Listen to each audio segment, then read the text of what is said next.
Hilonggo. Please subscribe And like. and share. Ayun, breaking news ito mga kababayan.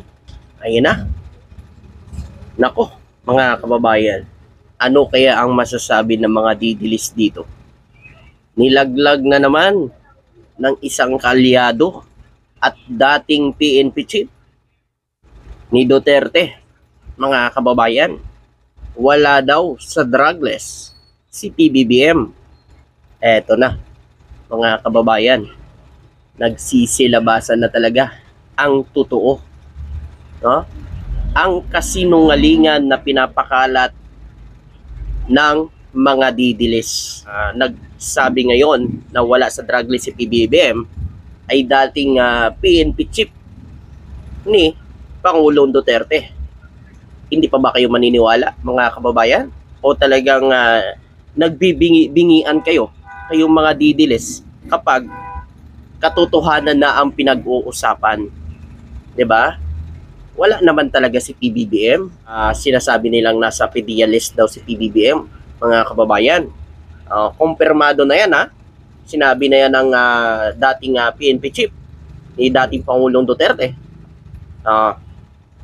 'Di ba, makakailan lang, mga kababayan, sinabi ni Pangulong Duterte na bangag, adik, may adik tayong presidente. Sa kanya galing yan. Ito naman yung mga supporters niya na mga anga-anga, naniwala naman kaagad. Tapos, gumawa pa sila ng mga fake video para lasunin ang utak ng taong bayan. At para paniwalain ng taong bayan na adik nga si PBBM at bangag. 'Di ba? Iyan ang pinapalabas nila. Bro, ngayon, mga kababayan, sabi ito ng dating PNP chief. Dating PNP chief ni dating Pangulong Duterte. Eto, mga kababayan. Sa mga DDS, gusto nyo, research nyo para malaman nyo rin ang totoo. Pangalan ni PBBM, wala sa drug watch list. Ayon umano sa dating PNP chief, Albayalde. Dating PNP chief yan ni Pangulong Duterte, mga kababayan. Siyempre, mga kababayan, kung nasa drug list talaga yan si PBBM, siyempre alam din to ng polis, mga kababayan, na nasa drug list si PBBM. Diba? Sabihin, talagang ano talaga tong mga didilis na to para talaga pabagsakin si PBBM. Gumagawa na lang talaga ng mga issue na maibato lang kay PBBM, mga kababayan. Bakit kaya ginagawa nila ito? Matanong ko ang lahat nating mga kababayan. Sa akin kasi sa akin lang, mga kababayan, sa nakikita ko lang, mga kababayan. Either may gusto silang ipalit, gusto nilang matanggal na si PBBM. Di ba nga, sabi ni Harry Roque noon, susugurin na daw nila ang Malacanang, mga kababayan. Nung nagrarally sila din sa Liwasang Bonifacio, pero hindi naman nila ginawa. Habang nasa ibang bansa si PBBM, pinigilan lang daw sila, mga kababayan, ni VP Sara Duterte. Dahil susugurin na daw nila yung Malacanang. Bakit? Ano bang ginawa ni PBBM sa inyo? Ano bang ginawa ni PBBM sa Pilipinas? Wala namang ginagawa si PBBM. Ang ginagawa ni PBBM, ginagawa niya ang trabaho niya. As a presidente, wala naman kayong naririnig na kung anong lumalabas sa bunganga ni PBBM na paninira sa inyo. Di ba tahimik si PBBM? O wala namang salita tungkol kay PRRD? Alam nyo po, mga kababayan, napapaisip ako Alam nyo po, hindi sila sinasagot ni PBBM. Tingnan nyo, sino naaasar? Sila. Lalo silang nagagalit kasi hindi sila pinapansin ni PBBM. Lalo nila sinisiraan si PBBM, mga kababayan. Hindi sila pinapansin ni PBBM, hinahayaan lang sila. Ngayon, tayo namang Pilipino, tayong mga Pilipino, dapat mag-isip din tayo kung bakit nila ginagawa ang mga ganitong issue sa presidente natin na wala naman talagang patunay at wala talagang ebidensya na nagdidiin kay PBBM na nasa drug list at addict ito, si PBBM. Diba? Ang tagal-tagal na nila sinasabi, wala talaga, mga kabam. Eto na naman ngayon. Lumabas na naman ito. Kasi ngayon, mga kababayan, iniimbestigahan na ng ICC Oh, ang war on drugs ngayon ng nakarang administrasyon. Ako, yan ang abangan ninyo. Dahil alam natin, alam na lahat ng mga Pilipino yan na meron talagang paglabag sa karapatang pangtao yung war on drugs na yon, mga kababayan. Oh, tapos, yung mga didilis, alam din nila yan. Yun nga lang kasi, iba lang yung pinaniniwalaan nila. Alam nila yan. Oh, alam nila yan sa isipan nila na meron talaga. Oh, mga didilis dyan, di ba? Alam nyo, di ba? Na meron talagang paglabag sa karapatang pantao, yung war on drugs na yon. Oh. Oh, ito mga kababayan, babasahin ko lang ha. Iniit ni dating Philippine National Police Chief Police General Oscar Albayalde na hindi niya nakita ang pangalan ni Pangulong Ferdinand Marcos Jr.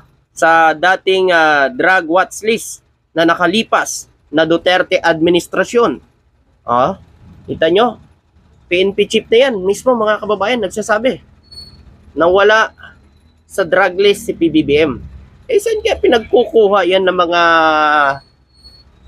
didilis yung mga inilalabas nila? Mga kababayan, sa rekto? Saan kaya nila ito pinapagawa? Tulad na lang yung faking video na yun, mga kababayan. Kaso, kahit normal na tao lang, kayang-kaya yung gawin.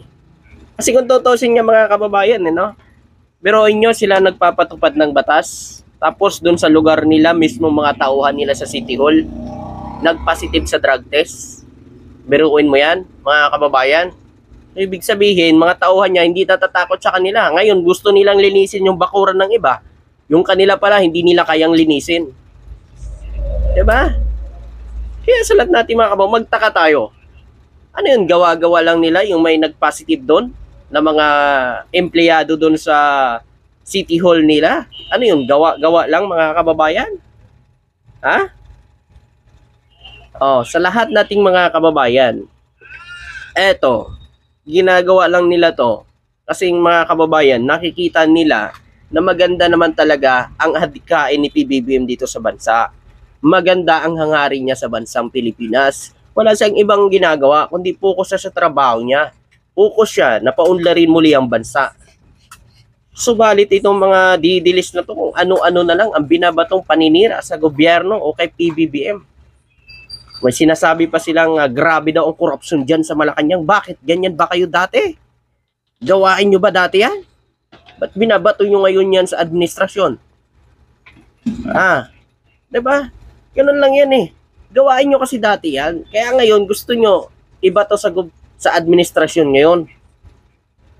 Oh, dami pa kayong sinasabi. Antayin nyo 2028. Doon kayong magngak-ngak.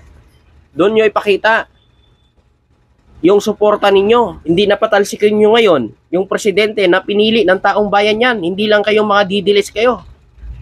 Pinili ng taong bayan yan. Hindi lang kayo. Di ba? Noong January mga kababayan, itong 2024 ay naglabas yan si Duterte ng pahayag na binansagan si Marcos bilang bangag at adik sa droga. Mga kababayan. Sinabi niya yan noon. Pero bigla na naman nagbagong isip niya. Hindi niya daw yan sinabi. Parang inuuto na lang kayo ng mga didilis ng sinusuportahan nyo eh. Ha? Biglang magsasalita. Kalaunan, biglang babawiin. Eh, kayo na niloloko ng mga supporters. Kayo lang na niloloko niyan. Ha? Kayo niloloko ng sinusuportahan nyo. Mga kababayan. Mga didilis dyan. Sa totoo lang mga kababayan, ito sa lahat po ng mga kababayan natin.